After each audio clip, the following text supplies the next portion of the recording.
Have you experienced the awesome power of the Panasonic Real 3DO system? Obviously. Presenting 3DO, the most advanced home gaming system in the universe. It's time to put away your toys. 3DO from Panasonic, Gold Star, and Creative Labs. A new low price and free games. Mind-blowing graphics of Panasonic Real 3DO. 3DO.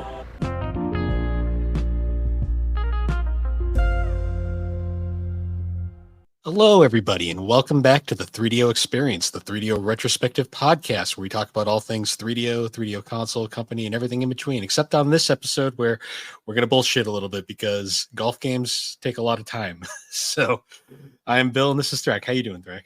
We have like 6 of these games to play or something like that. Was it 5 or 6? I'm staring at them. I'm counting 5. Yeah, it took me 2 hours to do one round of golf on the PGA Tour one, so I was like, oh no, this has got to be one of these. Yeah, I've played some of these already, but my research for the show will be done later. But I did get this in the mail, which will probably be a game we do soon. Oh, nice. So I for our audio listeners, it's Zadnos, the People's Party. So to round out the trilogy of game show games. Yep, So we'll be covering that probably after the golf games, I'd say. Probably. I mean, I've been wanting to play that one for a while because everyone like says it's the best of the 3. Yeah. Which I mean, it looks like it came from the USSR, so it's got to be the best one. See, I shared that around all the Discords, and like my favorite was all the people that just posted like, "What the fuck is that?" And I'm just like it's 3DO. What else do you expect? Exactly. So, but yeah, it's just gonna be a bullshit episode because there's a lot of golf, and I think we're both kind of busy. I got family staying in this week and probably next week. They're not leaving till after the 4th. So I'm still able to do a lot of my normal stuff, but you know how it is. So today, I guess they've been at the amusement park all day. That's fun. So my guess is they'll be back. They might be back when I'm recording, but they're not going to barge in or anything like that. Yeah, I took yesterday. At least I hope not. Otherwise, it might get real interesting later. Yeah, I took yesterday off because so apparently because all the 2 other machinists where I work took the entire 4th of July week off, and I was late to the punch. I'm not able to take any days off next week, so I took one off this week. So you gotta do what you gotta do. See, I don't mind working holidays because usually that just means I get more money. Yeah, I mean, I'll have like the 4th and then like the Friday off, so I only have to work 3 days next week. So it'll be a 4-day weekend, which isn't too bad. Sounds good. So. Let's see. Have you been playing anything, Bill? We can talk some video games. Yeah. So I'm still messing around with like my usuals. Like I'm still playing Persona 4 Golden just every now and then when I'm bored. I've been loving the shit out of the Mario Thousand Year Door remake. That has been excellent. It is honestly such a nice way to play that game now. I agree. Other than that, I've been on I'm trying to catch up on anime like this week because like for GNC we do a year-end like anime like roundtable of like all the shows we watched, and I don't want to be the guy with the smallest list, so I've been trying to knock a few out over these couple of weeks. But yeah, it's been all right. I've been on a CD buying kick actually lately. That's been my big thing because like I don't know, I'm getting into CDs again, and I got in the mail today. I got Filter's new album, so that's cool. And cool. A Face-to-Face album because it was cheap. Cool, man. Cool. So I'm just over here playing this guy. I'm a Series X as normal. Been working through Doom Eternal. Nice. Very good, very hard, but very good. Just a crazy thing. I impulse bought Dragon Quest 11 on Xbox digitally, so now nice. I can actually play it. And what's funny is the quick resume, like you can never technically pause the game, So I just had it kind of in the background, right, while I was doing other things. And then when I went to save, it's like, oh, you've been playing for 46 hours. It's like, no, I haven't. So the app's like I put like an hour and a half into it. I mean, it's Dragon Quest 11, so that's like your Persona 4. I'll just be playing it kind of off and on. But because of our friend Aaron from the Superpod Network, he showed an Amazon link for this game that was like on sale, and I figured it was time to finally bite the bullet, and that is Sonic Origins Plus. Mm-hmm. So it was $20, brand new. I was like, yeah, why not? So it has a slipcover, has a nice little art book in the back, and all that stuff. And this is the Plus version, so it has like all the extra Game Gear titles and a lot of the extra content. And I'm assuming bug fixes, because I know people complained about this being like kind of buggy at launch, but I've beaten 1 CD and 2, and I'm almost done with 3 Knuckles, and I haven't really run into any major bugs. Did you do American or your US American or Japanese soundtrack for CD? Oh, Japanese. See, I like them both for like different reasons, but like they're both great. I know there's some people that despise the American soundtrack, and I get it, but like there's some great tracks on that soundtrack. Yeah, the Japanese Sonic CD soundtrack sounds like you're in like a club in like 1992, and it's just like fucking thumping the whole time. Whereas the American version feels much more chilled out. It's closer to like trying to really use the CD format to get a lot of that Red Book kind of audio out of it. You know what I mean? So they both work, but it's kind of like different moods. You know? Yeah, there's like certain tracks that like I think work better on like each version. Like I still think like Stardust Speedway or whatever it's called. I think the American soundtrack is just better like on that one. I prefer the special stage music from the American version. And I really like what's the water level's name? Yeah, I forget. Whatever the water level's name. I like the American like present music just because it sounds like the Fresh Prince theme for some reason. Yeah, I hear it now that you mention it. Yeah, a little bit. But like CD it's still not it's probably my least favorite in the set, just because it's surprisingly short if you just blaze through it. Well, yeah, you're supposed to like Metroidvania every level and explore every little nook and cranny. Yeah, which is for a Sonic game. Yeah, no. I will say the Christian Whitehead version that is in this collection is miles better than the original Sega CD, because they fixed all the clipping and like collision detection problems, which is really nice. Oh yeah, the retro engine, what a beast. In fact, I think it's on here. Yeah, it's right there, retro engine. So, so they got it. Did Sega buy it from them? I don't think so. Well, they rebranded. It's called the Star Engine now. Okay, so did they buy it from them? No, I think they've gone fully independent and they're making their own games now. Oh, that's good. That's good, because Headcanon worked on this, who also worked on Mania. So, but yeah, it works fantastically well. They like all the weird like, oh, you got to pay extra to see like the islands or whatever. Like that's not here. The Game Gear titles are good. You have the classic versions of the original games as well as the anniversary editions, which are the widescreen 60 FPS modes. You were like, there's like boss rushes, mirror modes. There's like a museum. They get rid of lives entirely. So that's nice. Yeah, for the anniversary editions, and they replace them with like coins that you can either spend as currency in the museum, or this is probably the best part. In all the games, when you're at the special stage, if you fail, you can spend one of those coins to just try it again. So here's a fun question. In terms of compilations, this is arguably the best Sonic compilation out there, but I still have a massive soft spot for Sonic Jam on Saturn. I feel like, see, I'll never get the same feeling I got when I got Sonic Mega Collection for the GameCube. Like that was, even though I had played a lot of those games before, having all of them on one console, on one collection for like a modern system was fantastic. And then Mega Collection Plus on PS2 and Xbox, which is even better. Like that was really the compilation, I think, that settled the whole, oh, these games are classic, they're timeless, right? And we've had, say, Sonic's Ultimate Genesis Collection, Sega Genesis Classics. We've had various compilations since then. I think the games have been available separately on Steam. But I would argue, as far as playing these games, this is probably the best Oh way yeah. to play them now. Genuinely, it is.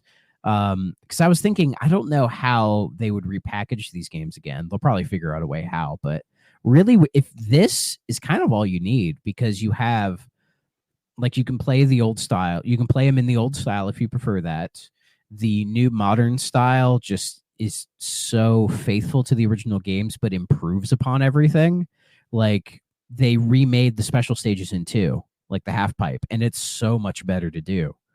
And like the quality of life features, so it's not crazy brutally hard in some instances, even though I beat them just fine as a kid. All the extra stuff they add is great. My only downside is that it's cool that they added in the Game Gear games, but there's one game from this era that has never been ported ever, and it would have been perfect to just throw it in here as a bonus. It's Knuckles Chaotix. Yep. Like, I don't know why Sega pretends this game doesn't exist. It was rumored to be in Sonic Gems collection. When that was coming out, there was a lot of games that could have been in there but were omitted, and a lot of them should have been in there, like Knuckles Chaotix, right? Like, even if it's not the best game in the series, and it's not. No, it's a very repetitive platformer. It has a lot of the issues I think Sonic CD has with like level design and everything, but yeah. But it's part of the history. Like, it introduced us to the Chaotix gang, and it has a fantastic soundtrack. It is like, a gorgeous looking 2D platformer as well. Oh, amazing.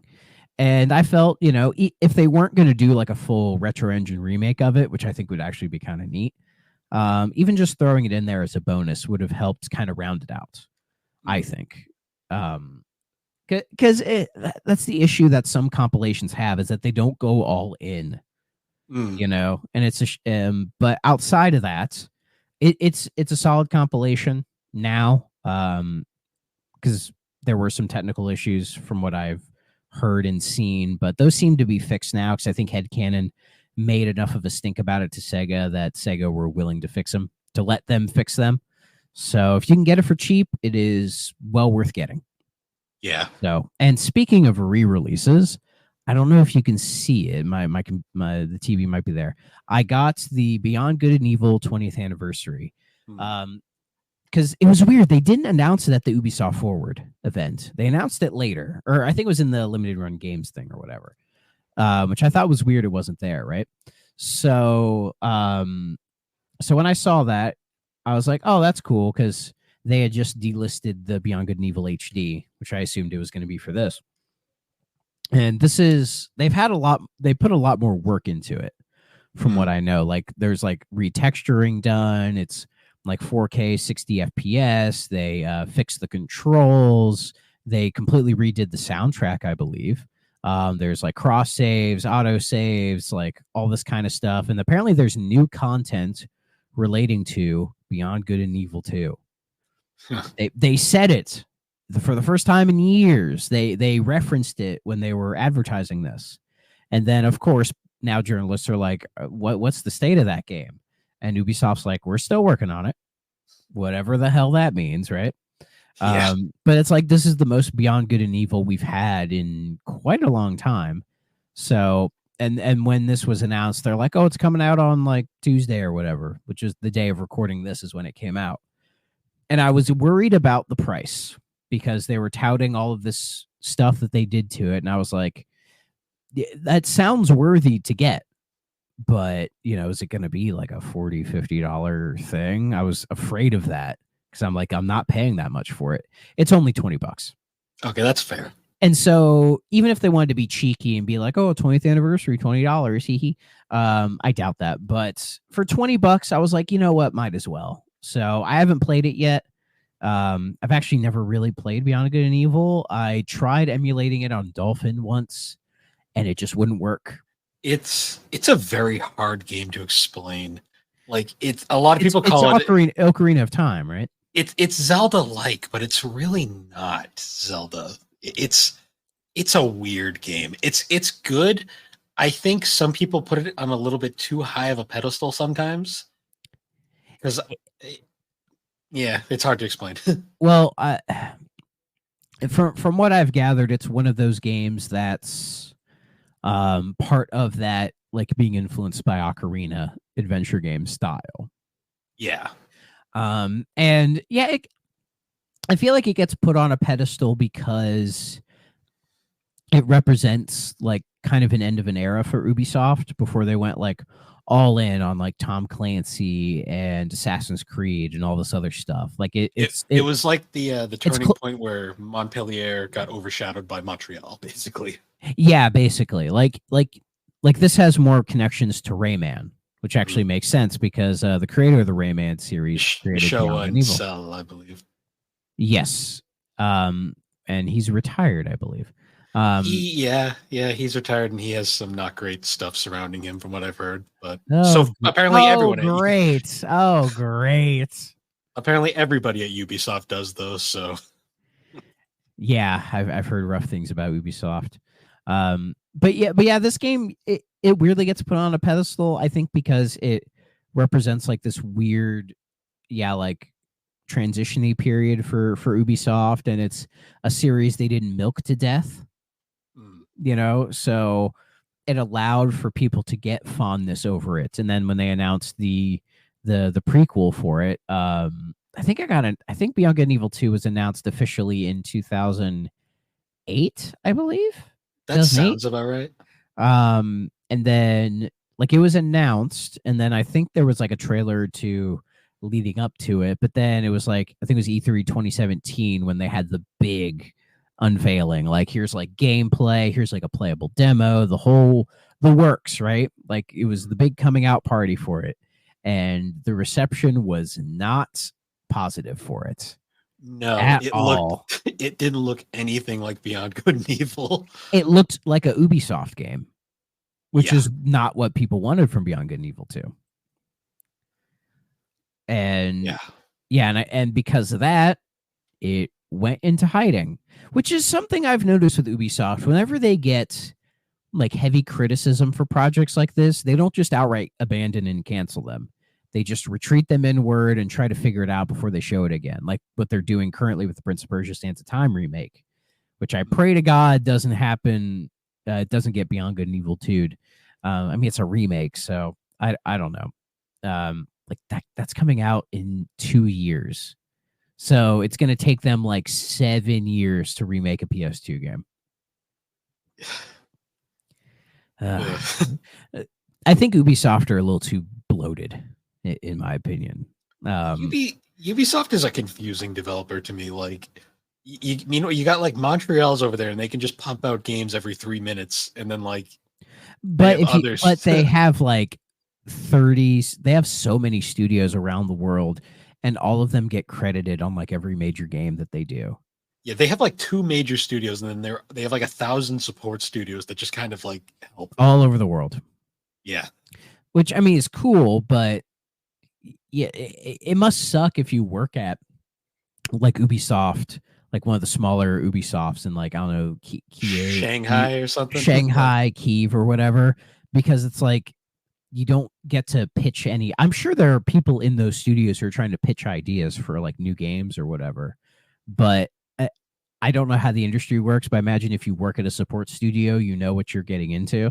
Yeah, like it's probably you're a background player. You're just helping out. Like, you know, you don't get to pitch ideas. But I think that's really unfair, because I guarantee you people at all those studios have ideas for games that could be really cool, probably. Yeah. It's like, oh, that's a cool idea, but you're going to go port Donald Duck going quackers now.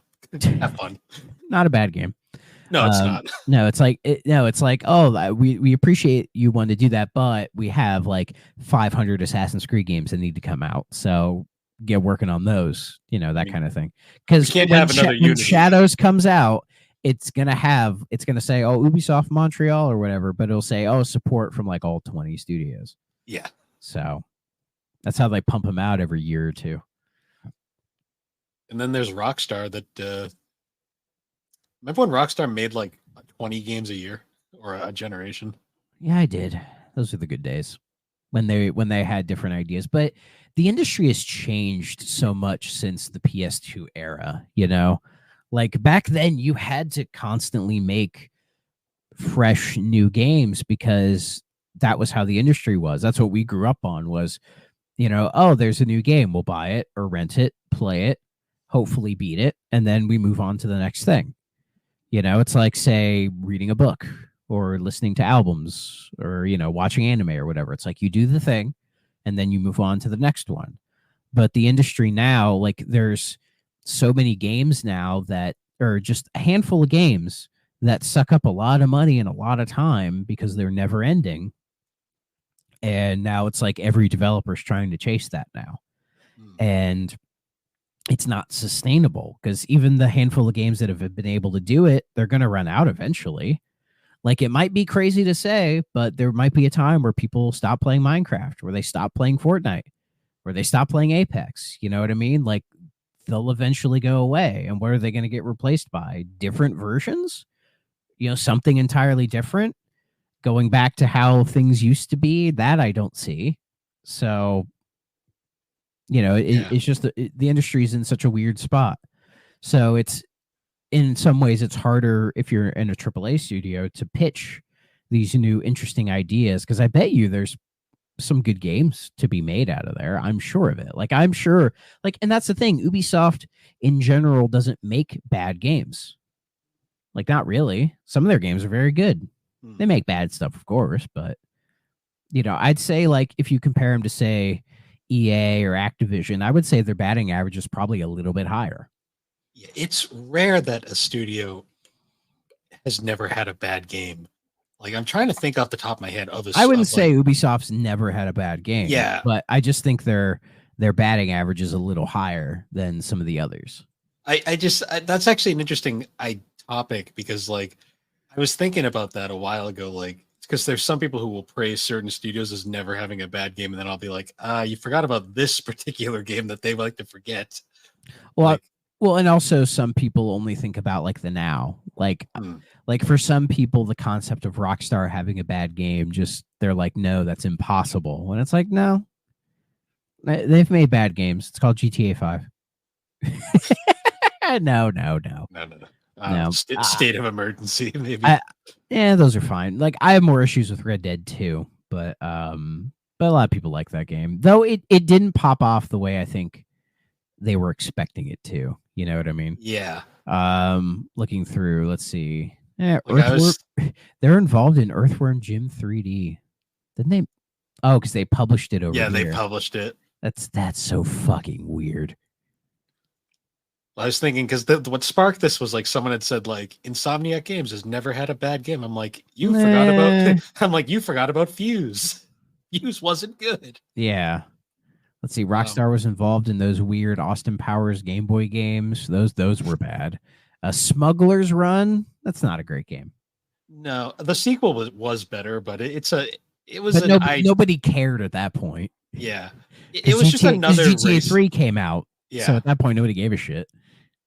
It was an edgy racing game, but they already had Midnight Club, so it was exactly. So, but yeah, Rockstar was they're also in a weird spot because it's also another thing that I think what makes the industry unhealthy is that everybody's waiting for GTA 5 to give the industry the GTA 6 to get the boost, right? Because sales are kind of down a little bit, right? So everyone's like, oh, GTA 6 is going to come in and boost hardware sales and software sales, all this stuff. And it's it probably will. I imagine PS5s and Xboxes series, they will start selling more when GTA 6 comes out.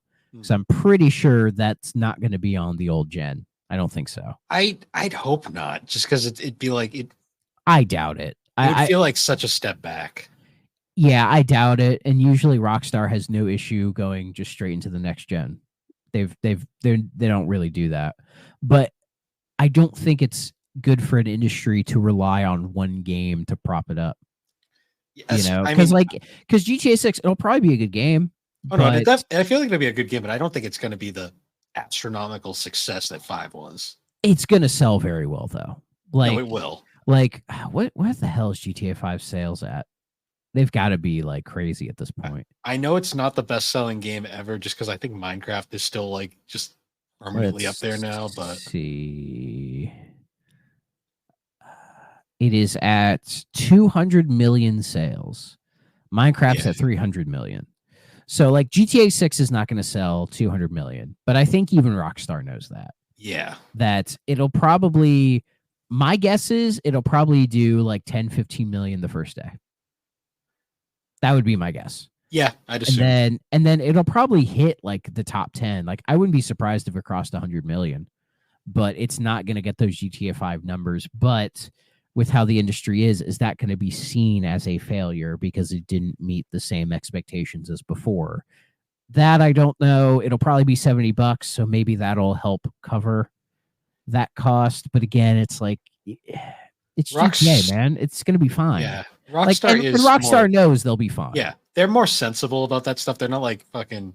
That's why they haven't made a game since 2018, like a brand new game. I know, and that's sad. I mean, we had the trilogy come out, and that was a nightmare. And then fucking, what else have they? They haven't done much else since then, really. No, they've just kept developing 5. Let's see. Let me check. Yeah, let's see. Yeah, there's Red Dead in 2018. Red Dead Online came out a year later. We got the definitive edition of the trilogy in 21. And then you got GTA 5's coming out late next year. And then also, the Max Payne 1 and 2 remake. I believe they're publishing that for Remedy. Yeah. Which is nice. I mean, they technically have the publishing rights to this series still, I believe. They do. Yep. Because they made the third one entirely. That they did. And a lot of people say it's the best in the series. I say it's the best playing in the series. It's the best gameplay wise. 1,000%. The story is garbage. I hate the story of it. So, like the further I get from it, and then whenever I think about Max Payne 3, I'm like, man, I hated that story. I love 1 story so much just because it's so I love ridiculous. 2. I love 2's story. Is good too. 2's story is beautiful because I think it, like the idea of 2, it felt like it was trying to put all of his, like Max's pain to rest, kind of thing. Like that was the fall of Max Payne, you know what I mean? Like that's what it was trying to do. And the ending is very him being like, I can move on from this. I can, learn to live again, kind of thing. And then Max Payne 3 just says, nah, fuck that. Fuck that. He gets worse and goes to Brazil. Yeah. Like to me, 3 feels like a sequel to 1, not to 2. As a sequel to 1, it fits perfectly if you ignore 2, but it's just me. Yeah. Wasn't I talking about Beyond Good and Evil? Yeah. Are you into Metal Gear at all, or? Yeah, a little bit. What's your thoughts on the remake of 3? I think it looks solid, but it's Konami, so I won't believe it until I have it in my hands. I'm just so skeptical about it, Kojima not being involved at all, which I mean might actually be good because Kojima is. I love the guy, but he's fucking insane. I think because this is a remake, not having Kojima there will be fine because they already have a game to base it on, right? Because we already had Metal Gear Survive, which didn't work. No. Though, from what I know of Survive, I think if you took the Metal Gear part out of it, people would have been like, it's whatever, right? It's another zombie game. Yeah, but it was the connection to Metal Gear and all the controversy that surrounded it that hurt that game, unfortunately. But with Delta, Snake Eater, I mean, remaking Snake Eater makes the most sense because it's like the most popular game in the series, I think. Yeah, it's arguably the best in the series. Well, I mean, 4 is the greatest movie I've ever played. But, it's no Night Trap. Yeah, I have issues with 4. Like this whole series, I really want to like it more. I've dabbled in the series a lot over the years. I've only ever beaten 3. And I have all of them. I have all of them on my Xbox, I think. So it's eventually I will do a complete playthrough of the entire thing. Like I'll go in chronological release order. Like I'll do all of them eventually. But I mean, I still think MGS1 is like just one of the best games ever made. But that's a bit that might just be like biased because I loved it as a kid. Well, I did play the PS1 version when I had my PS2 because I was able to find a copy of it for like $20 or something like that. And I played through all of disc 1 and got a little bit through disc 2. So I never properly finished it, but I do remember liking it for what it was. Like it's definitely aged, but Yeah. it's still a really solid story. Great acting for the time. Yeah, great acting. The whole having Meryl's codex on the back of the case, which I confused me for so long, it was ridiculous. It's still very, very well done. And I know some people aren't too high on the Twin Snakes remake, but I like the Twin Snakes remake. I love how over the top it is. Yeah, which is all Kojima. So just blame him. That's what he wanted, and he got it. I still apparently Miyamoto helped out on this one. Apparently, he was because apparently it was some sort of like Miyamoto and Kojima are buddies, I guess. So that doesn't surprise me at all. I still think one of my favorite jokes in 4 is like when you're at Shadow Moses and like you get to a certain point and Otacon pops up and he's like, Snake, you got to change the disc. And he's like, wait, it's a Blu-ray. You don't have to change the disc. This is a Blu-ray on a PlayStation 3 console. You don't have to do anything. And every time they do that, it's always David Hayter going, "What the fuck are you talking about?" Yeah. Or every like time. When you fight Psycho Mantis again, and he's like, "What? Wireless? Internal hard drive? What is this?"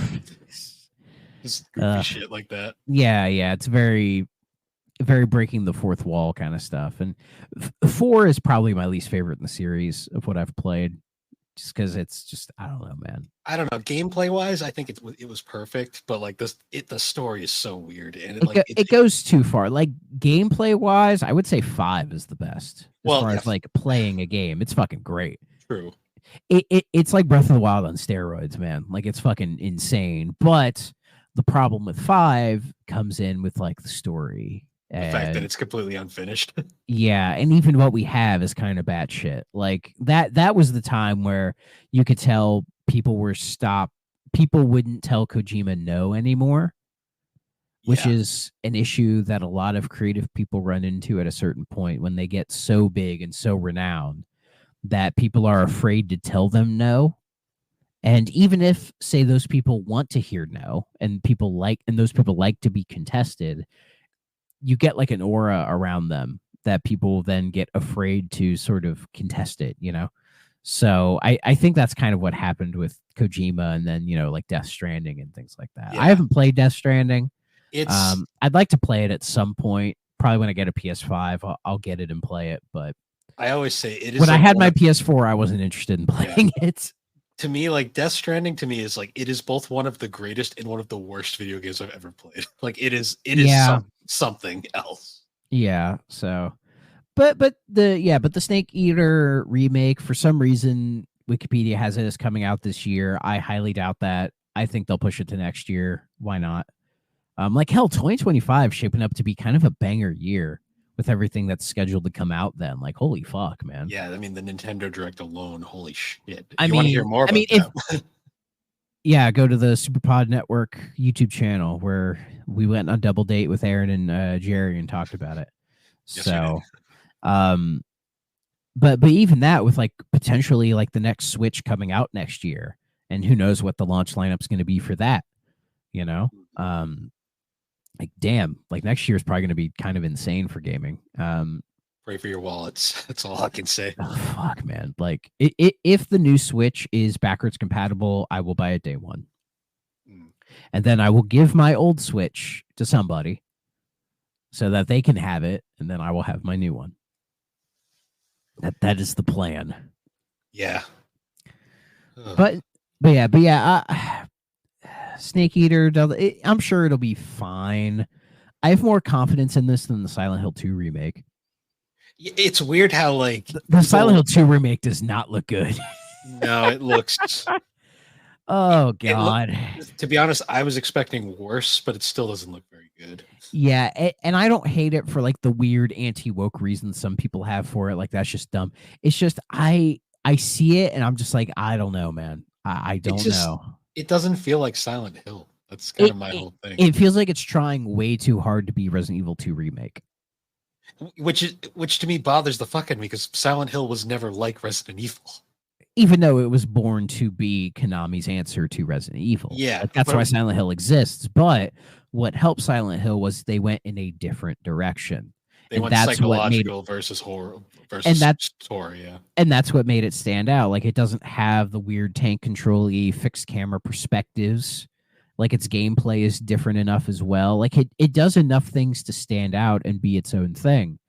But it just further proves the idea that Silent Hill hasn't been good since they broke up Team Silent. Yeah, because like, I mean, like that era was like those first 4 games are fucking good, man. They really are. I mean, Origin was an okay attempt. Like I gave a little credit. Origins is interesting. Like they tried on that one. Like Climax did a pretty good job. I won't lie there. Oh yeah, and Sam Barlow was involved in Origins and I believe Homecoming as well. So, or no, not Homecoming. Shattered Memories. Yeah, Homecoming was fine, but it didn't feel like Silent Hill. It was just an action game. Yeah. Homecoming. I think I might play it this year for Halloween because I haven't and I need to try it out. But yeah, like I know Origins and Shattered Memories. Sam Barlow was big on those, which probably explains why those two are seen kind of higher.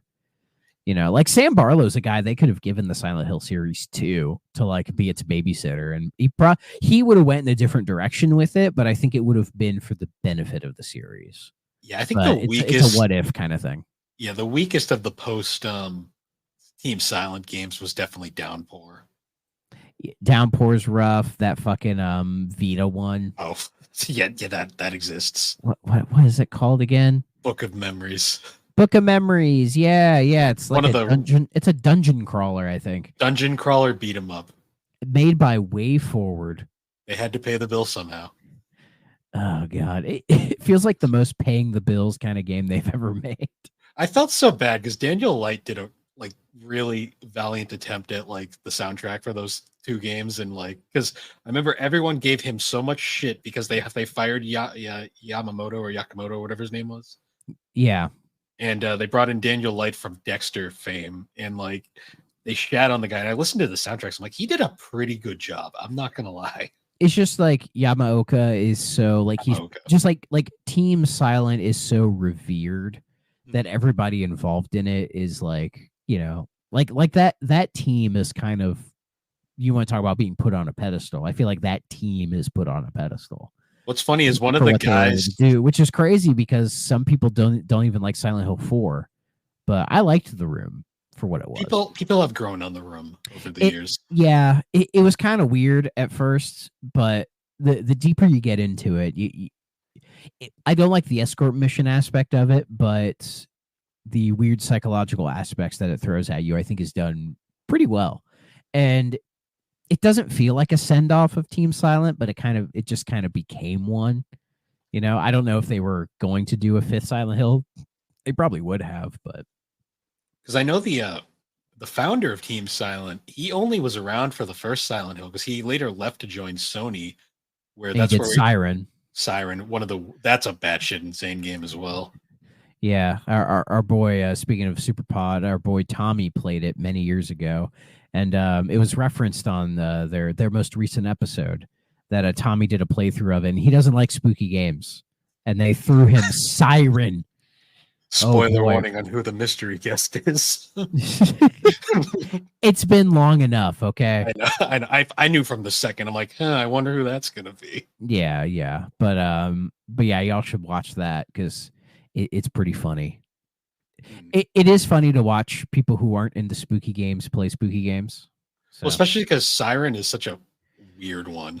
It is. I remember when I saw Siren, I was like, there's no way this series is going to last. Like, no way. It really didn't because we only got one more in a remake. Yeah, it was just one of those kind of situations, you know? Yeah, Siren 2, ironically, is even more fucking batshit insane, but we didn't get that one. And that's the thing. Silent Hill isn't batshit insane. Like, it does weird things, but I wouldn't call it batshit, you know? Yeah.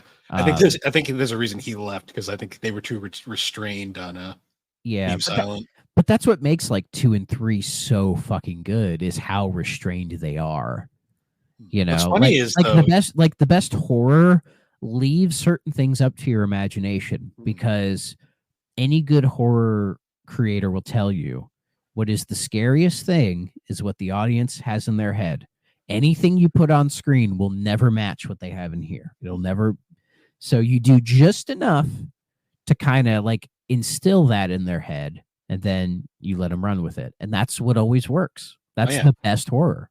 It's why Pyramid Head was such an effective villain, and then they fucking beat that into the ground. Very Yeah. fast. Yeah. It reminds me of I guess, to throw a geek addicts reference, it's like the Borg with Star Trek, Yeah. like it's such an amazing idea for a villain, especially in the Star Trek series, that I think we all knew that they were going to kill it. They were just going to beat it to death, and they have. Yeah.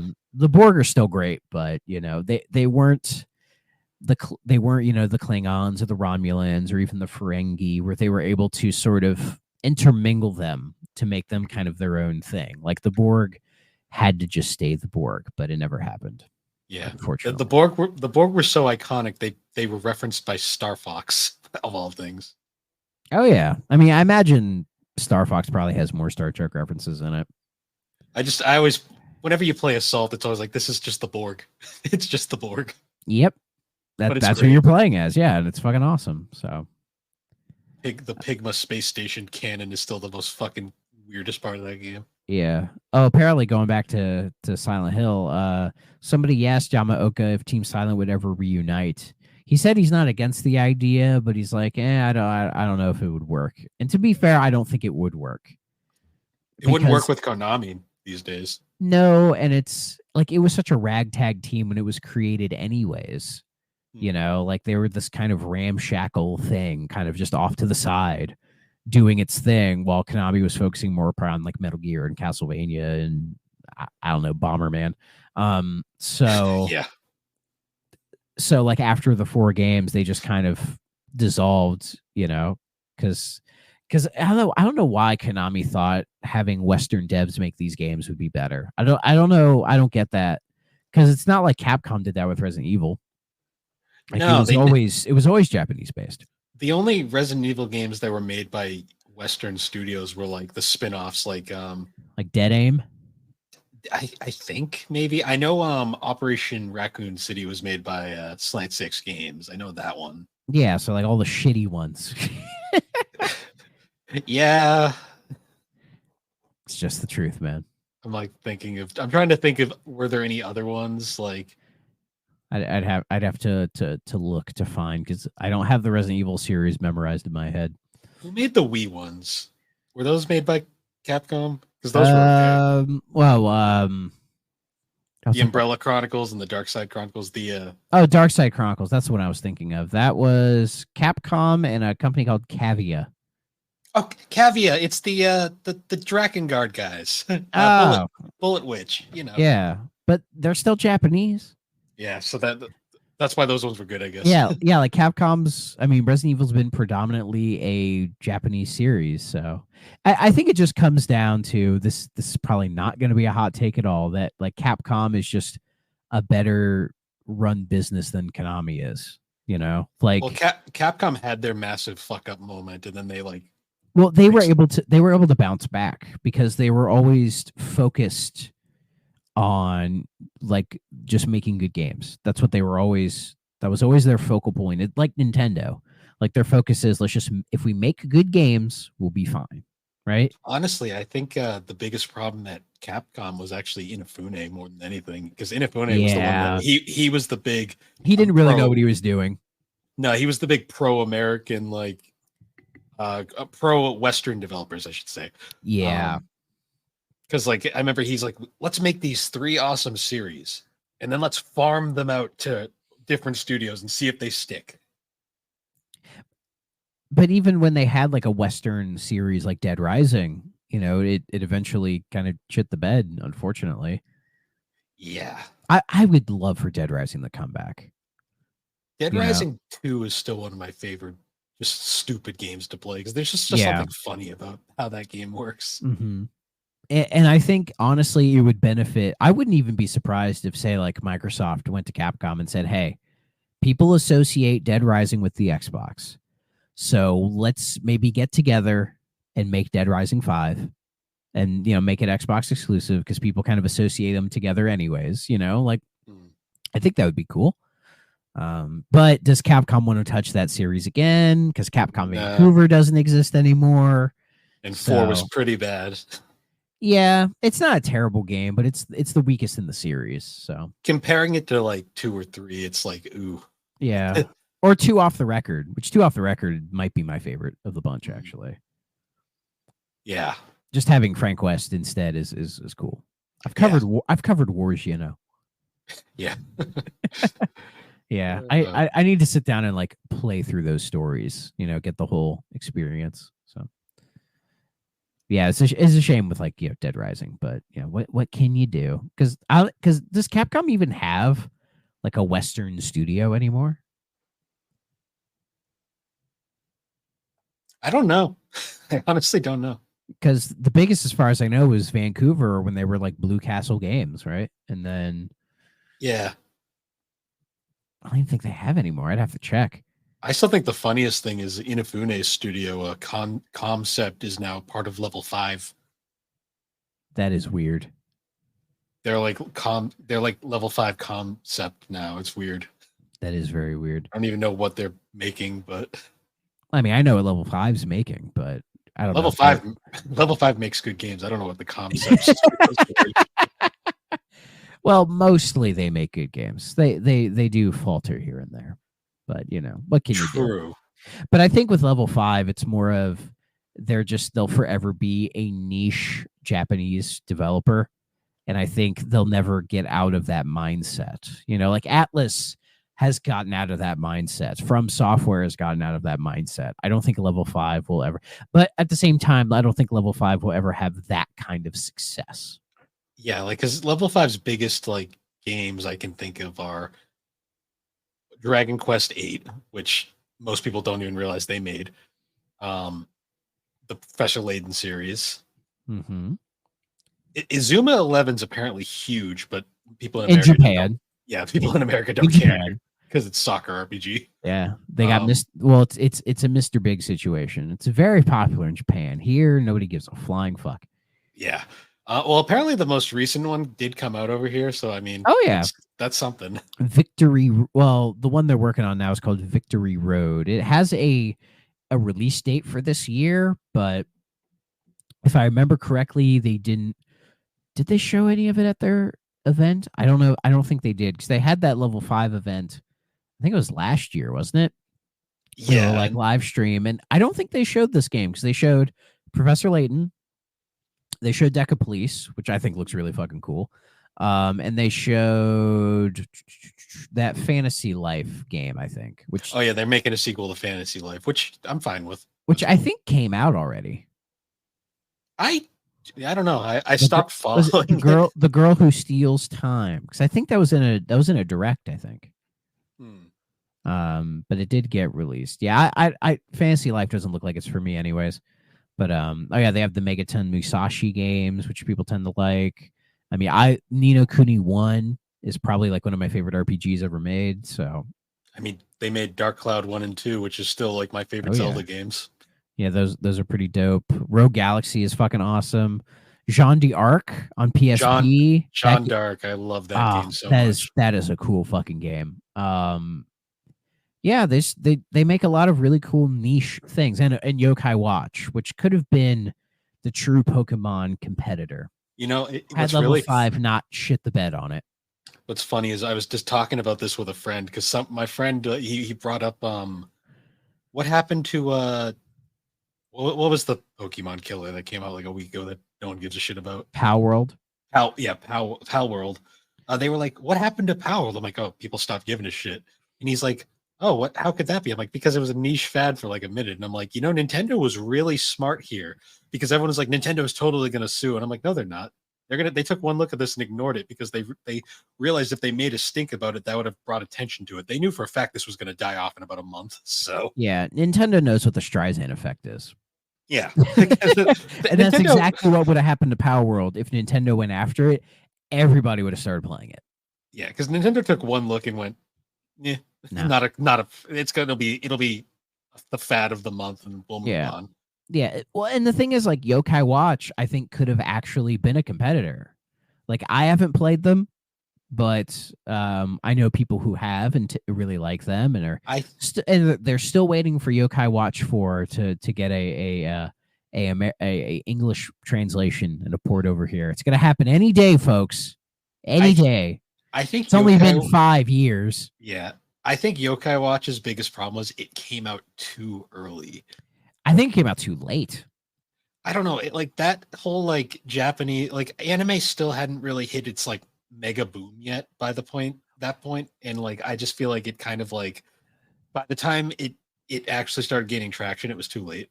The problem I found with Yokai Watch was it took them too long to get the translations over here. So that by the time they officially got released over here, the people who were interested in them from their Japanese release, say people would make a fan translation or they would, import them or whatever, right? So by the time they did come over here, a lot of the people who would have waited for it had already played it. And we're at a time now where it's like delaying a Japanese and an English release of a game that long, like sometimes like 2 years. Like you can't do that anymore. Like we're too connected for that to really like go by. Like somehow Dragon Quest got away with it, but I think that length of time between the original 11 and 11S is kind of, I mean, even though 11 did come over here, but I think like Dragon Quest 11 was almost proving that like you kind of have to do a simultaneous worldwide release, because I think that's why 11 wasn't the big like FF7 moment for Dragon Quest. It almost was, like it was so close, but it just didn't break through like I think it could have, and with 12 coming out eventually, maybe next year, it will be like everywhere day one. I mean, that's kind of why now. That's kind of why Persona 5 ended up being Atlas's FF7 moment, because that came out, I think, over here first. Yeah. And plus they had delayed that game for 3 years to the point where it became a meme, and with that becoming a meme, people started like hearing more about it, And I think Persona came at like the right time.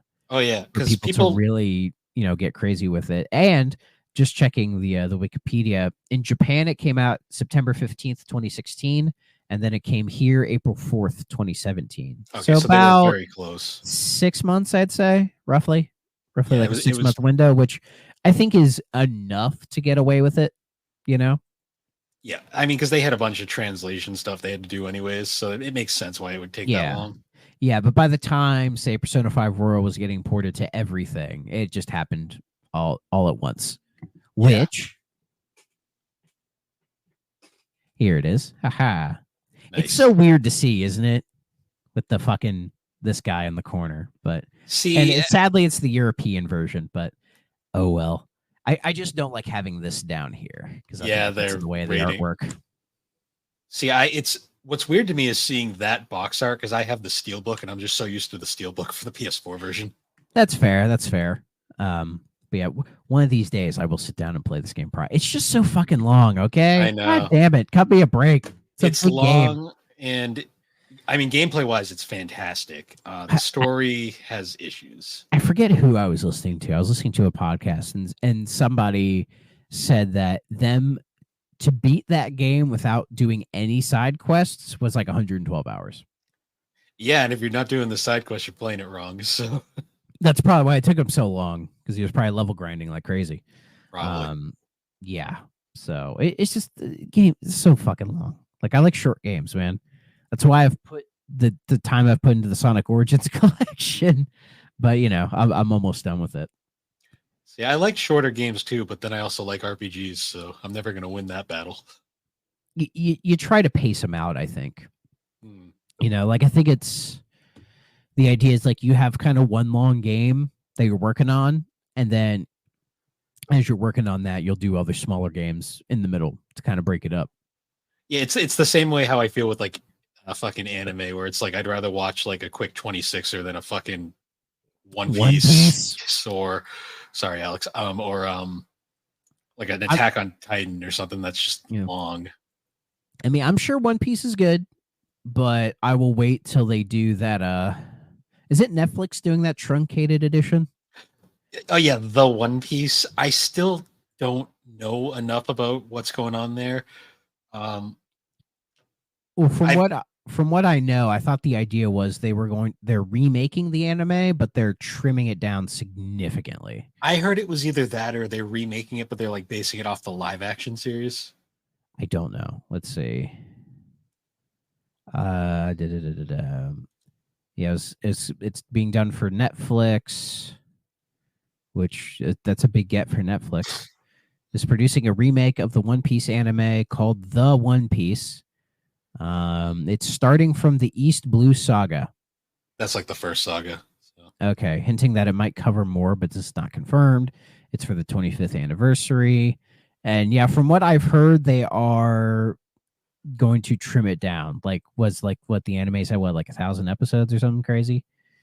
Oh, way over that by now. Yeah. And I think they have said that they're gonna try to like make it shorter so that more people could actually get into it. Yeah, because that's become such a meme now that, like, you know, One Piece is just so fucking long that, like, I think it kind of prevents more people from getting into it, like me. what every One Piece fan has told me, other than Alex, because she loves that way more than most people, is you have to get to a certain point and then it just clicks. The problem is though, there's like that's like 100 and something episodes you got to get through. And isn't there like so many episodes of that show where like nothing happens? Like it's like a flashback, or they're just walking and bullshitting because they caught up to the manga, and it's like I don't want to watch that. Like So I have no interest in that. From what Alex tells me, it's not nearly as bad as like say like Naruto, which is just fucking like there's legitimate episodes that are flashbacks to the previous episode. That's bad. That's very bad. Yeah, Naruto, Shippuden, and Bleach are probably the most infamous when it comes to like bad filler in an anime. Yeah, but it's just too much, man. It's too much. I have One Piece Odyssey over here, which is probably how I will introduce myself to the series. Is play this little guy here. I hear it's good. I hear it's a good game. Alex really liked it, and Alex doesn't really play a lot of games, so or RPGs for that matter. Well, she plays Pokemon and Persona. Does Pokemon count as an RPG? It's like baby's first RPG these days. Yeah. Like Persona's an RPG, 1,000%. I don't know. Yeah. Let's see. One Piece Odyssey. Look, just checking Steam real quick. See what people are saying. I feel like it's so easy to find people just be like mixed, like every fucking like recent reviews mixed, or you know. Well, a lot of those reviews are like, I don't like One Piece, so 2 out of 5. And it's like that. Okay. Yeah. But also I think just because I think it's like a bigger budget game, people are more critical of it. Because it might have been Dave's Discord. There was another Discord where there was a discussion about how indie games are kind of put on a pedestal, that they're kind of like overrated in a lot of ways because they seem like more legit than like AAA games. You know what I mean? It's something that I feel is similar to saying like the music world. Like if it's like an underground band doing something, oh, it's considered more real than like a mainstream pop artist or whatever. You know what I mean? When at the end of the day, I think it's all art, right? And there's a sense of people wanting to prop up the underdog, you know, like be like, oh, I'm here for like, you know, the smaller guy. But in a way, it's doing that, I think, can sometimes hurt indie games as well, like treating them as like this is the only bastion of like good game design, or the only good games now are indie games. It's like, shut the fuck up. Like, no, they're not. There's a lot of indie games now which are just, it's the same thing where it's like a cinematic artsy platformer, and I'm like, it's fine, but it's like they're all the same now. I like some of those, but you have to have something that makes it stand out. Like if you're, I mean, like Limbo was like an early example of that, right? And it worked because it was something new, it was something fresh, right? And then, I mean, one of those designers one of the guys who worked on it recently made a game called Cocoon, Hmm. which is completely different from Limbo. It's top down, and it does more of like, say, the Dark Souls thing where it tells its story through like the environment and kind of things like that. Like, it's a lot of visual storytelling. And it's much more like puzzle oriented and all that. And it's really cool, and it's different. Like, you wouldn't think the guy who did Limbo did this Oh yeah, kind of thing. like But that's where indie games can really be a benefit is, it's a smaller production, but it allows for potentially more creative ideas. oh yeah, Sure, but we're hitting that point with indie games where it's becoming like there's becoming a formula, like the indie game formula. And as you said, a lot of them are starting to just be that, and maybe we're not at that point where people can see through those cracks now. So yeah. I don't know. Like, one of my favorite ones of all time is a platformer called Thomas Was Alone, and you literally just play as a bunch of colored pixels, like squares. But the big thing with it is like it's got this really interesting story and narration, and like it's all puzzle platforming, and Yeah. it's just a really fun game that I bought on a whim because it was on sale for $1 on PSN at one point. I mean, that's the power of indie games. They can make them so dirt cheap that you're just like, yeah, I'll try it out, and then Oh yeah, and it becomes something really fucking cool. Like, yeah. does Journey count as an indie game? Because I love Journey. At the time, yeah, because it was made by an independent studio. I think Sony funded it though, so it's a little bit. There's a bit of a sketch, so it's a little gray area there. Yeah, because that's a game I love to death as well. A really cool indie game. I like Firewatch quite a bit. I remember enjoying Stanley Parable the first time. Stanley Parable is a one and doneer, but it is a very fascinating one and doneer. Well, I know they've done they did that what was it, that remaster or whatever that added like new stuff into it. I've been meaning to check that out. I actually need to boot my copy of that up because I can actually get the achievement "Don't play for 10 years" now. So there you go. So yeah, it's just I saw that conversation about indie games and I thought it was interesting because I think there is a truth to that. Like, some people really putting indie games on a pedestal that they don't necessarily deserve. I've Like, noticed just because you're an indie game doesn't mean you're special. You know what I mean? I've noticed a bit of a trend recently with a lot of indie games where we're now getting like deconstructions of like gaming ideas. Like, the most famous deconstruction of recent time is probably Doki Doki Literature Club. Oh yeah, one of my favorite indie games of all time. Just a deconstruction of the visual novel genre, which I get not everyone likes that game, but I did enjoy that's also kind of a one and doneer because once you've experienced it, it's kind of it's fun to see other people experience it who never have, so you can kind of bounce it off of them. yeah. But yeah, it's one of those games I bought the physical copy on Switch to kind of support the dev. Oh yeah. I'm here for it, But have I played it on my Switch? No. No, because I've already played it once, and it's like you once you know what happens, it's like it's. And with Plus having the virtual desktop, I think it kind of takes the immersion out of it, unfortunately. Yeah, it was one of those games that like you really had to have been there. Yeah, absolutely. And I was there when it like dropped and everyone was talking about it. I'm like, what the fuck is up with this? It was free, so I was like, hey, let me mess around with it. And you're like, what's the big deal? And everyone's like, hang in there. You'll know when the twist happens. And I'm like, okay, I'm expecting a twist.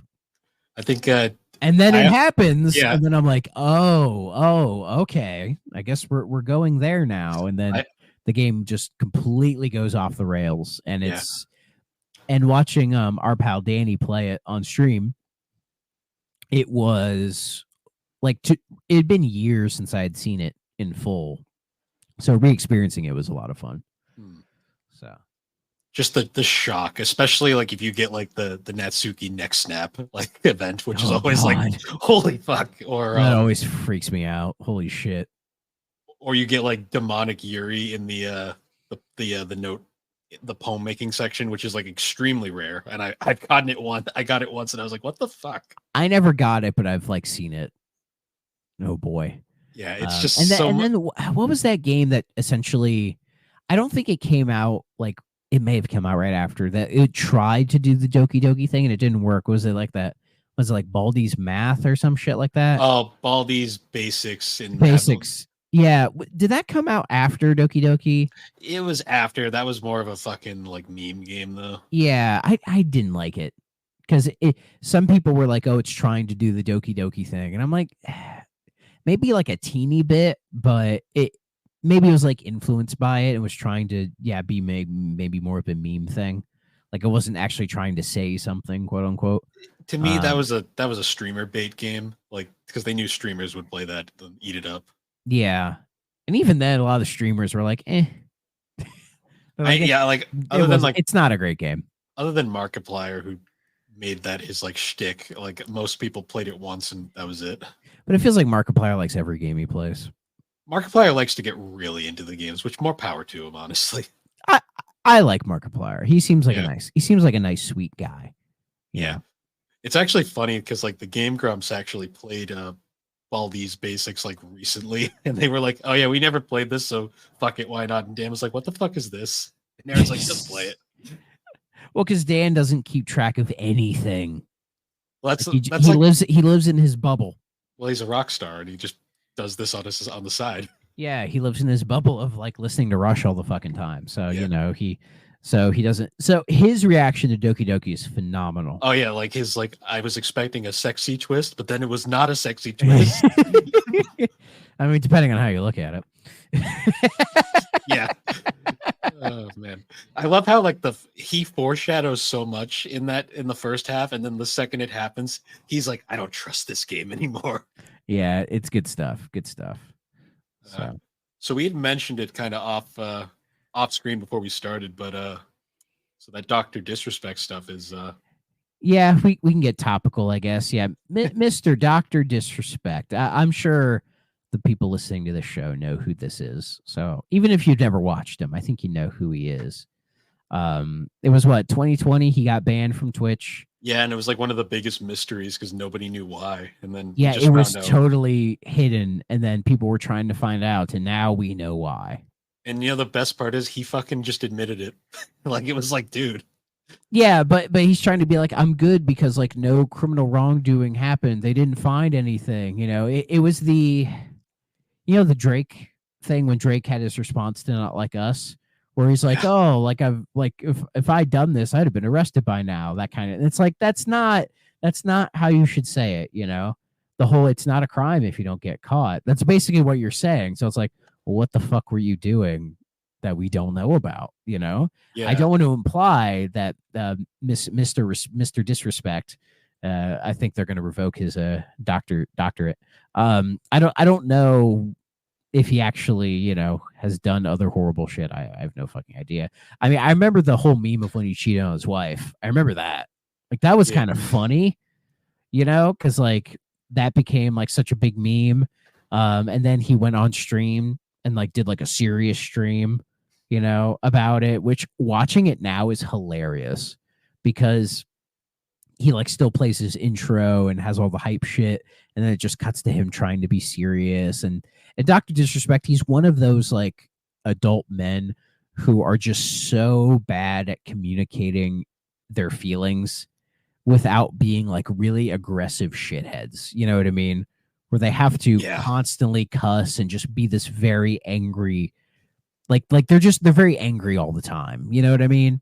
Like even in real life. And it's just like, bro, like, I'm sorry your dad didn't hug you enough or something. Like I don't know. It's just kind of weird. And he has a nice big tweet called the Twitch ban, where he makes a little statement about it, which I'm not going to read here, but no. But basically most of it just reads as him just like, oh, I didn't do anything wrong because they didn't find any wrongdoing. It's like, I don't know if that qualifies, my man.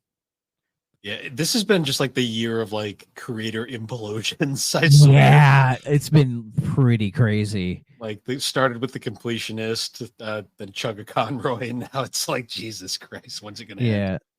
And like the comments under this are funny. Like I'm seeing a lot of EDP pictures. And apparently he keeps editing the word minor in and out of it of Yeah. the tweet. Apparently He doesn't realize people can like look it back and they can see that shit. Yeah. This is the internet, buddy. People see it. I think Mudahar said it best. He's like, he could have just deleted the entire thing and just made a new tweet, but no, he had to edit it, which makes it even more obvious. So bad. Yeah. It's like it's like I swear every week it's like another one. Just to be fair, I always kind of got sus vibes off of him anyways. I was like, something's off. But you know, Yeah, I never would have guessed he did this. No, I always just thought he was a weirdo, which I mean he is, but no, I didn't think he was this kind of weirdo. Yeah, like the character worked, you know, like it's like he streams, I think, just on YouTube now, and it still gets like big numbers on there. And I don't bigger he still gets pretty decent numbers for what he's doing. So I was gonna say I don't know how much longer he'll be streaming on YouTube, but I mean YouTube may kick him off. I don't know, but like I mean, just looking at his YouTube channel real quick, his streams, he still gets like roughly 500,000 no matter what he's doing. So yeah, he's either gonna get kicked off of YouTube and he's gonna go to Kick, or Kick might actually kick him.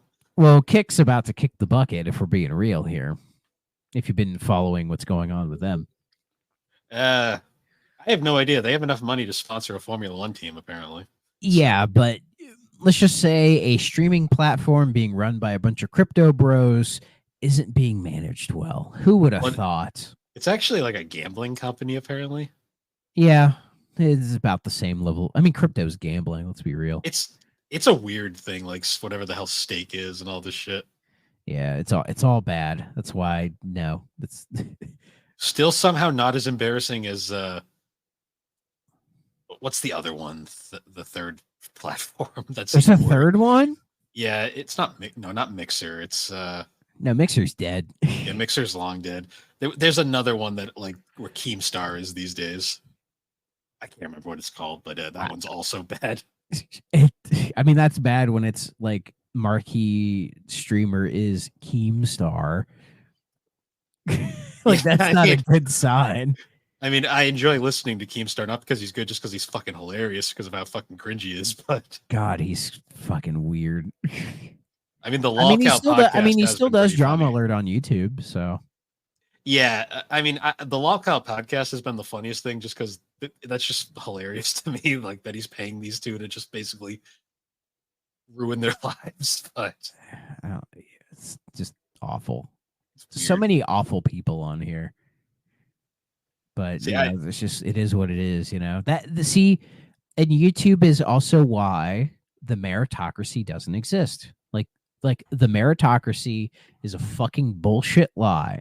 Like because there are so many fucking dumbasses who just fail their way into being really successful and will never understand it, or they just know the right people, and it's all bullshit. It's all bullshit luck. Like, I mean, hell, Superpod, they had that viral ass tweet, right? Yep. I still find that on Reddit every now and then. Yeah, dumb luck. And then I asked Aaron, I'm like, did it boost the pod at all? He's like, yeah, a little bit. It got them a shit ton of Twitter followers. Like, I know that. Yeah, but that didn't really translate into well, no, because Elon bought the service and then it kind of ruined that.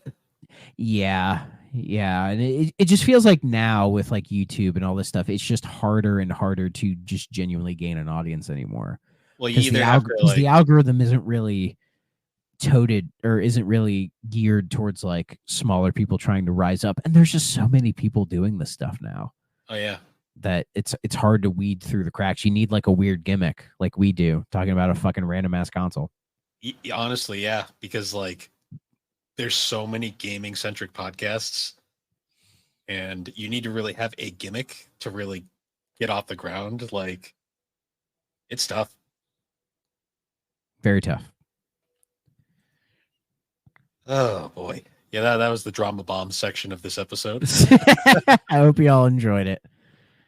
Oh boy. Yeah, I've never been on Kick, so I have no desire to ever get on there. Because all I've ever heard is just bad stuff. Oh, and I know it mostly just because that's where all like the freaking Twitch banned streamers go. Yeah, basically.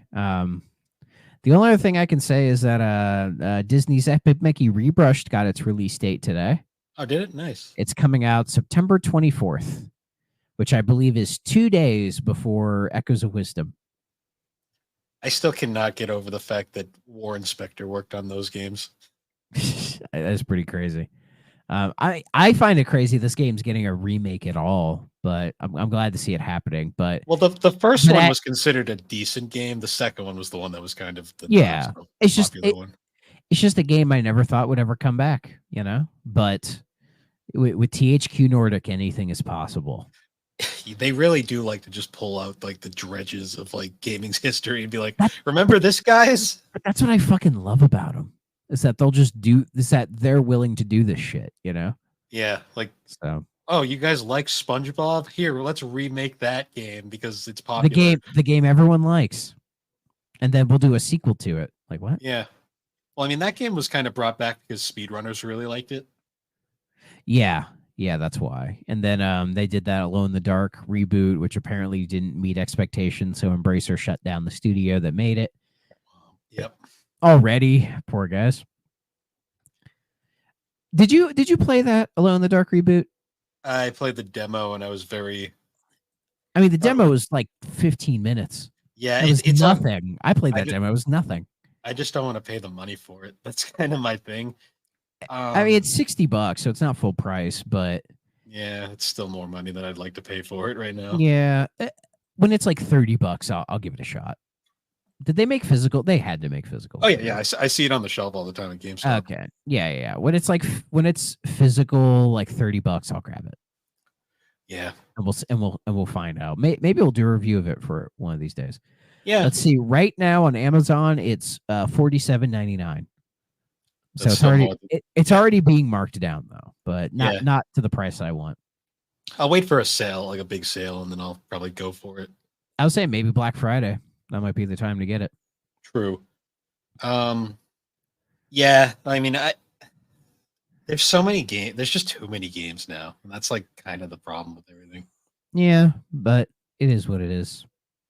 I think that's the only reason some people like us want a video game crash, just so they can stop making games for like 2 years, and then we can just focus on our backlogs. Yeah, I just like see like an industry-wide shutdown for a couple of years, just let us catch up, and then yeah. Which would be funny. That would be so hilarious, but it's obviously not going to happen. No. You yourself have to shut down, where you have to be like, I don't give a shit about new games for a year. I'm just going to play all the old games, which some people can do, but yeah. The problem is though, there's always that nagging feeling where you're like, this game FOMO. will become or like this game will become rare if I don't buy it now. Yeah. Certain games you can tell more than others, but you'll never really know. A lot of those RPGs on like that come out that are like so obscure that like, especially the Xbox ones. Yeah. Like one Xbox RPG I got physically because a part of me was like, I have a feeling this will be rare one day. Let me grab it. Is this boy, Scarlet Nexus. Oh yeah. It's just I still have yet to play it. I hear it's pretty good though, but it's some people say it's a better Tales game than Tales of Arise. I mean, I heard this was Namco trying to make a platinum game. That works too, I guess. But like the idea of like this, the physical guy of this becoming, especially like the Xbox physical JRPGs. I'm like, yeah, these are gonna be rare in the future, I think, because who the hell's buying these except for me? Yeah. Or even the Switch has a few bizarre ones. Like I bought it. There's a lot of weird, random, expensive Switch games. I bought a game called The Lost Child for like $10 because it was like apparently a shitty RPG that was just in the bargain bin, and it's like 130 now according to GameEye, which is like when did this happen? When you weren't looking. Yeah, or like Baldur's Gate, the Baldur's Gate 1 and 2 collection, which is like almost 100 now. Yeah, like the physical version of Dust and Elysian Tales, like $130 now. But I think that was limited run. Or like it's the limited run stuff that becomes super expensive, you know? Like Outlast and Outlast 2 got like a double pack on Switch that's like $300. I still think the most baffling recent game spike out of nowhere is fucking Bullet Witch, which is like over $100 Yep. now. Yeah, I don't know what happened with that. Well, I think it's with the 360 store shutting down. Like 360 itself is going to have a bit of a resurgence, or it's going to have a bit of a boost. I'm just like, why Bullet Witch? It's such a mediocre game. I mean, I agree, but and that's the thing. I have some of the pricey 360 games. Like I have Operation Darkness, I have Marvel Ultimate Alliance Gold, I have 50 Cent Blood on the Sand. So I have some of the more. I have Darkest Days, which is becoming pricey now. Like the price I see it for on price trading, I'm like, I did not pay that much for it. Yeah. Like that got a spike very recently. So, and that's a bad game, but it's an amazing bad game. I mean, Bullet Witch is kind of an amazing bad game too, but for different reasons. Yeah. So I think 360 is kind of hitting that part where it's going to start becoming like dumb. Yeah, it's not as dumb as PS3 though. PS3 still has some of the dumbest like rare games, like I've seen some of those. The weird zebra game and the Spider-Man games for some reason. Yeah, holy shit! I didn't know Wet was so expensive. Oh, is it? Apparently, right now it's like $40 and $60. I did not pay that for it. I can tell you that much. It's an all right game. It's all right. See, I just know Wet is because like Matt McMuscles apparently told the story where that game got him. He got fired from that game for whatever reason. Yeah, I've heard that story too. It's bizarre. It was made by Behavior, wasn't it? Yes, A2M. Good old Astamelt. Couldn't agree more, buddy. Oh boy. Bullshit it a bit. Any other topics you want to cover? We're getting close to an hour and a half.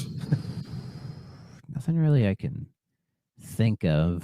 I didn't sleep too well last night, so my brain's a little mushy. I got you there. So the fact you got this much out of me is pretty impressive. Yeah, we went on this big tangent about Silent Hill and Resident Evil for a bit there. I mean, for some reason, I've been thinking about Banjo-Kazooie the last couple of days. It's a good series. Yeah, I really need to sit down and play the first one. Maybe it was like when Dre did his like 1998 video and just shit talked Banjo-Kazooie, and I'm like, man, there's some people who fucking hate that game. And and as somebody who's played it quite a bit, I don't see the hate for it. Like, sure, it's not a perfect game, but just the vitriol hate I see for some people, I'm like, is it that bad? I think it was that bad. Well, it's kind of like how like Donkey Kong 64 is getting like a renaissance lately, and I still don't really like that game. Oh no, that game's rough. I've tried playing it. I'm just like, it could have been fantastic. It was almost there. It's just too much collectathon. That I agree with. So, yeah, I'm not seeing Wet in my Did I buy this on eBay? Maybe I didn't. For some reason, I thought I bought it on eBay. Maybe I didn't, so I'd have to check. But I know I didn't pay more than like $10 for it. Yeah, because that game used to be like stereotypical bargain bin. Yeah, and I kind of paid bargain bin price for it, so I don't know. I mean, I have sold some of my 360 games, but it was just kind of the smaller ones I was willing to get rid of. A lot of the bigger ones I kept, like the Simpsons game, because I paid like $45 for that game. That's a better game than people give it credit for. It was fine. It's no hit and run, but it's fine. No, like X-Men Origins Wolverine is like really skyrocketing, and I'm like, I did not pay $61 for that game. I paid like $12 for it. I wonder why that one's. I wonder if it's because of the movie. Yeah, well, and it's always had a reputation of being a game people like. Well, it's one of those games that's better than the movie it's based off of. Yeah, though I've played it and I got bored. It kind of bored me. I don't know. Like it's not bad, but I feel like it's so just by the numbers kind of a game. It doesn't really do much to stick out for me. I think the big thing is like now that we have like legitimately good superhero games, that one's just people are realizing it's not that great. For its time, it was fantastic. Oh yeah, it's like the Hulk Ultimate Destruction game that was like that's a cool game. The one that basically became Prototype. Yeah, and Prototype's better than that game anyways, because Prototype took that formula and did something original with it. So Yeah. I still remember the Yahtzee review, like where he reviewed both that and Infamous, and he actually like challenged the developers to draw the opposite main character in a bikini so he can see who would win. I Did think they he still, yeah, they both did. Insomniac and not Insomniac, Sucker Punch and Radical both contributed, and he actually it ended up being a draw because he thought both were good. I'm impressed that they did it. I mean, they were good sports about it because they were very similar games at the time. I unfortunately I think Infamous kind of won that battle, but Oh yeah, because we only got 2 prototypes, and then we got how many Infamous games? 3, technically 4 if you count First Light as its own game. Yeah. So I've never played the Infamous games. They're the best X-Men games you'll ever play. I'll take your word for it. Does Radical? They don't exist anymore, do they? They technically do, but they're like a skeleton team that doesn't do anything anymore, from what I've heard. That's sad. All because the game didn't meet Activision's unrealistic expectations. Well, Prototype 2. Yeah. Yeah, let's see. As of 2022, all that was left of Radical Entertainment was a team of 6 employees whose subsequent work would be credited under Activision Vancouver. Despite that, it was among the studios named in Microsoft's acquisition of Activision Blizzard. So they were still listed. And then I remember one of the games people were throwing around when the acquisition happened was, oh, they could do Prototype 3. And it's like, who? The 6 of them? Well, apparently it was like pitched. But yeah, because Prototype 2 didn't. So I haven't played Prototype 2. And I've only played like maybe an hour of Prototype 1. So the biggest problem with Prototype 2 is a better game in pretty much every way, graphically, gameplay wise. The problem is they did a complete character assassination of Alex Mercer, and the new character John Heller is, I hate to say it, not but good. Yeah, he's very stereotypical. I'm gonna leave it at that. I mean, I'll take your word for it. Do I have the prototype? I might have the prototype bundle. I can't remember if I bought them or not. Let me check. While we're still chit-chatting here. Yeah. Because I think Prototype 1's biggest complaint was that it looked like a PS2 game, which, I mean, yes. Yeah, but that's not a bad thing. No, I mean, the game was still fun. So. Yeah. Yeah, there it is. It's $50 for the 2 of them. Includes both with their DLCs. So, yeah, I'll add it to the list. When it gets cheap, I'll check it out. Which, yeah, like seeing like for some reason Callisto Protocol's up on here. That got hit into a Game Pass recently. Oh, so I may actually. I'm not surprised when Callisto didn't sell as well as they were wanting, didn't review as well as they were wanting. I'm like, oh, that's going to hit Game Pass eventually. Yeah, it's like, please play it. yeah, and I will. There's PO'd right there. I don't know if you can see it. Yeah. So stay tuned, listeners. In the future, we will be doing a review of PO Definitive Edition. I gotta pick that up. Yeah, it's $20, which isn't bad, but if there's a big sale and it's like $10, then it's a must grab at that point. Oh yeah. So that guy that yelled at us for not liking it might actually. I hope he's still listening. Hi, buddy. How you doing? Yeah. Oh boy. Yeah, there's not a lot of stuff going on as far as sales at the moment. Oh, Impossible Lair is $6. Oh, nice. Do you see they're remaking Ukulele? Yeah, which I was kind of like, okay. Yuka Replayley, which is a cute title. It's a cute title. I thought the sequel was better. The side-scrolling one. Yeah. Well, apparently the first the remake of Ukulele 1, it's apparently they're like going back in and fixing all the issues people had with the first one. So, well, I mean, the biggest problem with it was it was a fine game. It was just so lifeless. Yeah. I mean, hey, the remake may fix it. Yeah, wait and see on that. Yeah. It's one I will be curious to see when it comes out, because it's interesting to me. Platonic hasn't made more. Like they did Ukulele, and then they did the Impossible Lair, which was very well received and like did pretty well from what I heard, which that's what surprised me even more. Yeah, because I think Ukulele, like, it was hyped as hell, but it didn't but it didn't hit the way I think they were expecting it to. Well, I think the big problem was they hyped because people really wanted another Banjo Kazooie, and then it came out and it's like it was very much like Banjo Kazooie, but it really it was missing a lot of the stuff that made people like Banjo Kazooie. Yeah, like people wanted it to be Banjo 3E so bad, but it wasn't going to live up to that expectation. No, so this is why it didn't happen that way. And I think people put way too high of expectations on the game itself, and I'm sure one of these days I'll sit down and play it properly because I'd be curious to the deal. But I feel like I need to play Banjo 1 and 2E before I play Ukulele so I can have that comparison. Yeah, honest. Yeah, and then Impossible Lair looks really cool. It's like Donkey. It's basically just Donkey Kong Country. Yeah, I mean a lot of those guys are still there. So, but yeah, like Playtonic. Oh yeah, Playtonic. They're more of a publisher than a developer, really. Which is bizarre because they developed their first game, but Team 17 published it, which is weird. And then they've published stuff like Demon Turf, Little Gator Game. So I mean, some stuff that's like done decently well. So. I don't know. And yeah, Yooka-Laylee, it just has PC right now. They haven't specified consoles. I'm assuming it's going to come to every console. They're probably looking for a publisher. That's probably the big thing. Probably. Yeah, my guess is maybe Team 17 doesn't want to jump in on that again. My guess is Team 17 is busy like making some other bizarre game. Like Team 17 has one of the weirdest fucking like developing histories. Like, I mean, they made that awful Army Men game that we'll cover at some point.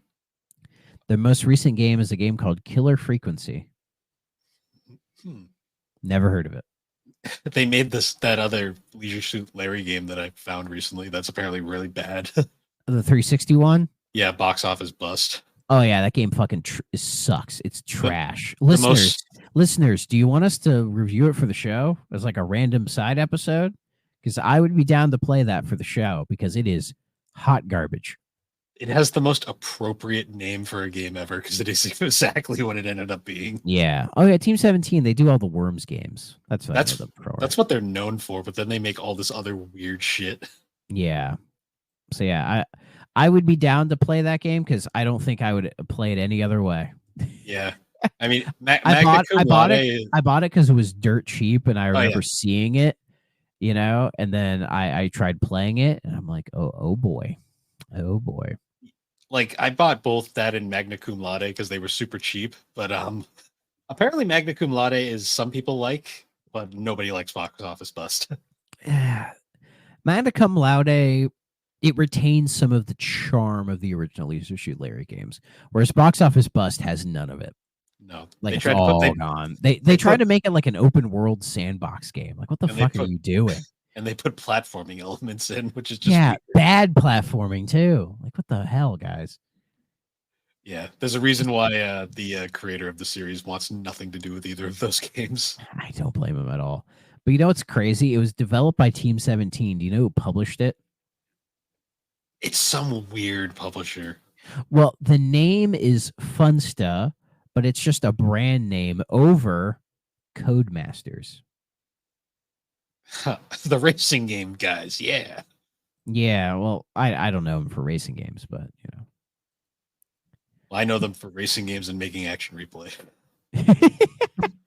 Trying to think, what's the Codemasters game I know that's not a racing game? What's the one I know? See, I'm looking through their thing. Oh, Overlord. That's what it is. Overlord. Oh, okay. That Pikmin clone. Oh yeah, they did the Clive Barker's Jericho on 360. Yeah. I remember that game. You remember that game? Turning Point: Fall of Liberty. That was them. Oh yeah, they did some of the. I think it was like the more recent James Pond games. Yeah, they've been doing some interesting stuff over there. That's a way to put it. And then EA bought them, and now they're just the Formula One team now. Are they good? The Formula One games were good until EA started publishing them, and then they started going to shit. So fucking EA, man. Oh boy. But, yeah, they did that Operation Flashpoint game, which has like a really fucking cool name, but the game just doesn't match it. It's Operation Flashpoint Dragon Rising. Like, dude, that sounds cool. What a metal as fuck name. Yeah, and then you play it, and it's just like a C tier Tom Clancy game. Yeah. What can you do? But yeah, so we've hit about an hour and a half. I feel like We've bullshitted enough this is probably a good point to for like the 10 people who will listen who made it this far. Hey guys, I will. we love you. I will. I know he's there. He'll be commenting at us on Discord about it. He'll be correcting us on some stupid thing that we Yes, did wrong. yes. Yes. Well, let me know if you made it this far. I don't know if he watches or just listens. He probably just listens. Probably. Okay. Because if he watched, I'd be like, what shirt am I wearing right now? But if I say that, maybe he'll check the video version. So, Will, check the video version at this time and tell me, what shirt am I wearing? Yeah. We'll see if he actually does it. He probably won't. But yeah. But I guess yeah, so next week we're gonna be playing golf. That'll be fun. Hitting the greens, kids. We're hitting the links. I'm really excited to talk about some of these games, but some of them I'm also kind of like, I don't know how much we're going to say about. But I'm going to find something to say about all of them. Don't you worry, Yeah. because you know me, I like my sports games, and golf games are one that I particularly enjoy. So I will find something to say about all of these. I promise. Yeah, I'll have to make 5 separate.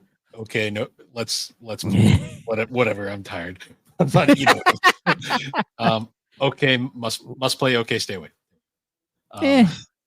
If they're different enough too, I guess. But we'll see. 3 of them are basically the same game, but we'll get to that later. Yeah, look at all these honkers right here. Look at all these. Goddamn. Nice. It's gonna be fucking crazy time. It's sitting over here next to my copy of Sonic 06 that I didn't beat, and my copy of Spyro Hero's Tale that fucking doesn't work, asshole. Yeah. That's another story. Yeah, we'll save that for next week. But anyways, guys, once again, thanks for joining us on the 3DO Experience. The 3DO Experience can be found on all your major podcasting platforms, particularly Apple and Spotify. You can also find us over at the Superpod Network. Be sure to check them out, along with a whole bunch of other shows like Superpod Saga, Super Ghost Radio, A Novel Console, Fine Time, Gaming Together, just to name a few. If I forgot anybody, I'm sorry. Bar Silence. The Elder Trolls. There we go. Oh, and Friday Night Gamecast. Friday Night Gamecast. Plus the other GNC shows. I'm not going to plug them. Who fuck cares about them? Kidding. Oh, well, kidding. Oh, and Retro Rehab. I think that's everybody. I feel bad if I forgot somebody. Yeah. But also, you can find all of our links at linktree/thebarberwhogames. And other than that, guys, praise the Dude Meyer, and we'll see you all next time. Bye-bye. If you're not playing on a 3DO system,